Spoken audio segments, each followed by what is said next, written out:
Sa Valenzuela, isang patay na sanggol na nakasilid sa plastic ang natagpuan sa tambak ng basura.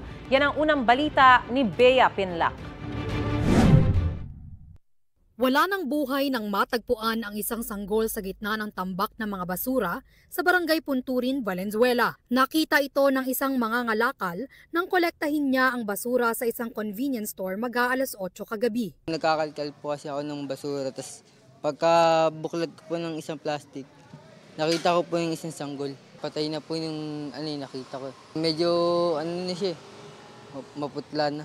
Inireport niya ito sa barangay. Ayon sa barangay, iba na ang kulay ng sanggol nang datnan ng kanilang rescue team. Plastic, di ba? Nakatagilid na gano'n. Kaya akala gumagalaw. Akala ng mga tao gumagalaw. Pero wala. Wala na taga ganun.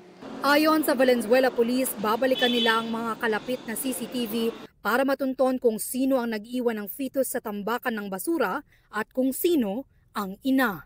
Consider as fetus pa rin kasi meron pa siyang umbilical cord Yung bata ngayon ay nasa pangangalaga ng SOCO para sa autopsy.